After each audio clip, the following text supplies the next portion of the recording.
All right. Okay. All right. Hi, everyone. Welcome. We're here to have a conversation today, get to know each other a little better. Indeed. I want to introduce Earlonne Woods and Nigel Poor, the co-hosts and creators of an amazing podcast called Ear Hustle. That's what's up. It's a critically acclaimed podcast that's won all kinds of awards, and it's really looking at the daily life of some of the over 2 million people that are incarcerated in our country, what their experience is like inside, and then what their experience is like post-incarceration. So if you haven't checked it out yet, definitely check it out. It's hilarious, poignant. There's stories from how prisoners make pets in their cells, that can be hilarious and also really profound, and really, really deep and difficult and moving stuff that is important for all of us to know about in the outside, like what it's like to lose a child when you're incarcerated. So definitely check it out. I want to start by asking you, Orlan, why Ear Hustle? What's the name mean? Ear Hustle. So the name Ear Hustle means pretty much eavesdropping in on someone else's conversation. And a lot of people do a lot of that in prison. Yes. And Nigel, can you explain to us a little bit the genesis of the project? How did it start? How did you guys meet? Yeah, definitely. I just want to comment on one thing you said about it being hilarious, and I'm actually glad that you opened with that, because one of the things the podcast tries to do is talk about how life on the inside has a lot of connections to life on the outside, and people who don't have experience in prison seem to expect that everything inside is only depressing, that it's one emotional note, and we really like to forefront that life inside is as complicated as it is outside, and that includes humor and things that are difficult. So thank you for doing that. So Ear Hustle came out of a project that Earlonne and I were working on, a radio project inside San Quentin. San Quentin has a media lab that hosts a newspaper, a radio program, video, and now a podcast. So in 2013, Earlonne, we started working together. 2012, on the radio program. We did that for a couple years, and we both found that we wanted to do something a little bit different than traditional journalism, something that was more from the perspective of an artist, something that would allow us to use more complicated sound design and ambi. And so we just plotted the idea of a podcast. We got permission from the prison, and then we entered a podcast contest that was put out by Radiotopia. And you like to tell this part. So we entered a contest called PodQuest that was hosted by Radiotopia from PRX. And out of 1,537 other teams out in 53 different countries, we ended up winning. And oh, thank you. And when we won, I think the prison was like, oh, we really got to do this now. Yeah. You know? Yeah, I think we all felt that way, because Orlan and I hadn't done a podcast, and exactly when we won, we're like, oh, dang, we got to figure out how to make a podcast now. Oh yeah, we didn't know how to do podcasts either at the time. So remember, you thought it was easy. We only had like 1 minute, a 2 minute promo everybody had to do, so 2 minutes wasn't too much. Yeah. And how many people are on your team? Because I have some experience with podcasting myself, and most people think, oh, you just record it and you put it up. Yeah. But I mean, podcasters don't sleep. It's like that is a so tremendous true. amount of work. We do not sleep. Orlan and I are the co-creators and the co-producers, but inside we have Antoine Williams, who works on music. David Jossie. So there's about 4 guys inside. Pat Mesiti-Miller. Yeah, and then some outside people. But the whole team is, between inside and outside people, is about 8 people now? About 8 people. Okay. Curtis Fox, Julie Shapiro. Yeah. Amazing. Aaron Wade. Amazing. Yeah. Well, it's incredible. So, Orlan, late last year, your sentence was commuted by Governor Brown after serving 21 of 31 years that you were sentenced to for armed robbery. Not armed robbery, I'm sorry. Attempted robbery. Yes. Attempted robbery. Attempted is a very important word. So, first of all, I want to congratulate you on your freedom. Thank you. Appreciate it. And of course, I want to say the Honorable Governor Jerry Brown. So, he's my favorite dude right there. Words are important. Indeed. And I also just want to say that it gives me great shame to think that I live in a state that would hold someone for 21 years for something as small as an attempted robbery. I'm glad you've been given a second chance, and I wish you had been given a second chance a long time ago. Indeed, thank you. It's a lot of people still in there stuck, so. Yeah. You know. Can you tell us a little bit about how freedom has been, and how is this going to change Ear Hustle to have you on the outside? So I've learned that, of course, freedom is not free. Everything up here is expensive, so that's what I am learning. But it's been getting out of prison, having a job, having a place to stay, having transportation has really helped me a lot. I mean, I think the one thing is just having a job. So having a job take you out of a lot of different situations, and it focuses your time on something. So for me, honestly, I've been out, I think, 6 months, and it's been all work. Yeah. Yep. Welcome a to lot podcasting. Oh my God. Well, so we're going to cue up a clip from Ear Hustle for everyone to listen to. We're ready for that clip now. Your story's really different, but you also got a long sentence under the 3 strikes law. Yeah. 31 years to life. Right. Do you remember what was going through your mind when you first heard your sentence? What the? That's what was going through my mind. You start to think the worst thoughts, Your mind get to thinking like, man, this system is racist, it's unjust, I didn't even know I was a 3-strike candidate. You're thinking the system is against you. That's what you're thinking, like, oh, they fucking me. Yeah, I don't even know how you can take it in. I tell you what, let's go back to the yard and talk to some other 3-strikers about this. Do you remember what was going through your mind when you first learned of your sentence? Pain, hurt and pain. I cried. I couldn't critically think. I couldn't process anything. I was just overwhelmed for a year and a half later. At first, I was in denial. I was thinking, no, there's no way they're going to give me a life sentence at 21. And when the judge slammed the gavel down and said, I'm sentencing you to life in prison, and I was just like, wow, it just totally dumbfounded me. That went blank. Do you remember what was going through your mind when they first sentenced you? Life's over. It don't matter no more. And I quit caring. Life may be over, but here's what may be worse. You still have to keep on living it. And to live in this environment, you gotta have some hope that you're gonna get through it. It's up to each prisoner to find their own reasons to keep going. Back to Curtis. Well, when I came to prison, the goal I set for myself was not to make it out alive. That wasn't the goal. The goal was that I didn't lose myself in the process. And I remember when I was going through my reception process at Tehachapi Prison, and the whites came to me and they wanted to put a knife in my hand and told me to go stab a child molester. And they said, you gotta do this, you gotta prove yourself. I didn't come in here stabbing child molesters. I didn't come in here being a gangbanger or a thug. I'm a stupid idiot that stole some money.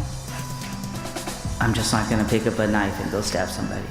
And I would rather die than lose my integrity. Wow. Indeed. It's a really powerful clip. Can I say a few things about that clip? One of the things about that clip is that it highlights 3 things that we do in the podcast. The first is that a big part of it is the relationship that Earlonne and I have and the ability to escort people into the prison. Earlonne is the insider and myself is the outsider. So we get to ask each other questions and challenge each other on different topics. Then we do something that's called Yard Talk, where we go out into the yard in the prison. You can see I guess it's not up anymore. We have permission to go out there with microphones and recorders, and we do kind of person on the street interviews where we get as many voices as possible to be part of the podcast. And in that case, we were asking different people to tell us their sentence. And then the third really important part is the first person narrative. And that story revolves around a guy named Curtis Roberts who was serving 55 years to life for 3 strikes, and his 3rd strike was stealing $40 out of a cash register. And he served how many years before he got out? 24 years 24. before his sentence was commuted as well. Yeah. So those are the 3 key ingredients for putting the podcast together. Amazing. Yeah. That clip really strikes me because it talks about how people that don't have any necessarily rational reason to feel hopeful absolutely have to find hope. That quote about how the man that you interviewed said he didn't even know if he would get out, but he knew that he wouldn't let the place change him. Right. And for a long time, you didn't know if you would get out, Earlonne, right? For most of your incarceration. So how did you find that in yourself, and what did that look like for you? And how does that relate to the podcast, if it does? Well, I'll say this: like when you're in prison, it's a crazy, chaotic environment. But the one thing I held on to was I was going to live my life to the best of my ability every day, no matter where I was at, because I know that the next hour, the next day is not promised to me. So I personally was like, I'm gonna live my life, you know. And it's a lot of people in there, like me getting out by the governor, or rather, I would have went to the board in 2028. And that's just going in front of a board of prison terms to see if they're going to let me out. It's not promised that I'll get out that day. I could get out. When you have 2 life, that means exactly 2 life, you know. So I could have stayed in there for the rest of my life. And under the 3 strikes law, a lot of people may hear 25 to life, 3 strikes, you're out. But it's dudes in there with 200 years, 300 years, 400 years to life, and that's how they were sentenced. And the crime could just be robbery. You know, it could be DUI, it could be anything. Mm-hmm. So, right.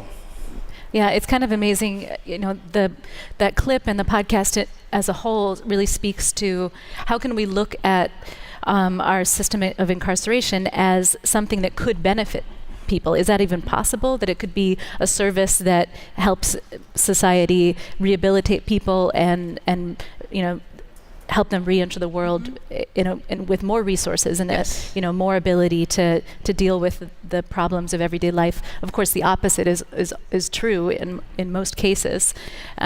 What do you see as some of the stories that you've heard? What do you see as giving people inside incentive to become, you know, their best selves, to continue to engage with society in a positive way? Yeah, I think beyond the podcast, one of the things that's very interesting about San Quentin as a specific prison, and again, this applies to San Quentin, not across the board, is that there's so many programs that happen inside. There's something like 3,000 volunteers that go in and out of the prison every year. And so there's a sense that there is a connection between the men or the people inside the prison and the people outside, and that we're able to establish professional relationships. And I think everybody, no matter who you are, wants a life that has purpose, wants to feel like you're doing something with whatever time you have on this earth. And so for me, that's where I think inspiration comes for the guys inside and also for the people working inside. The other thing that's podcast specific that I think is inspiring is that a lot of the guys in there tell us that their family members, their daughters, their cousins listen to Ear Hustle and contact them and say, God, I have such a better idea of what happens in your life now. So it has this connective possibility. And I think that's also inspiring because connecting with people is another human directive, I believe. Yeah, exactly. And laws that are still on the books, draconian laws like the 3 strikes law that can, you know, land you in prison for the rest of your life for nonviolent offenses. Correct. Doesn't help anyone have any kind of incentive to improve their lives. Right. I mean, you know, I think with the 3 strikes law, the main intent is to incapacitate you. Yeah. You know, and there technically is no rehabilitation in the law itself. But you know, a lot of people that are incarcerated take it upon themselves to do it, but you do still have laws like that on the books. Mm-hmm. And hopefully me being out here hopefully can gather the support to abolish that law. Yeah. Because you have laws on the books for the crimes people commit. It's just the 3 strike law is an enhancement. Right. And it's an enhancement to me that's been abused by whether it's prosecutors, whether it's judges, because like I say, 25 to life, that's just what's said. But then the sentence end up to be up to 900, 1,000 years to life. Right. So we need to continue to ride this wave. There has been, you know, substantial reform in California's prison system. I focused a lot on solitary confinement, and that has been reduced in the state. We need to stay on that Indeed. on that road and stay steady. So so what's next for Ear Hustle? Where is it going from here? The new season is going to drop soon? Yes, Wednesday. Hey, June next 5th Wednesday. is. Yeah. I'll say June 5th came too soon. Woo, yeah. I've been enjoying my freedom, but I understand the working people now. I understand, y'all. Seriously. So things that are going to change, obviously, because Earlonne's out, we are doing stories about life inside and also about reentry.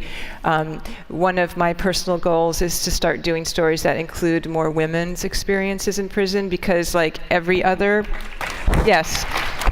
part of life, women in prison also get the short end of the stick.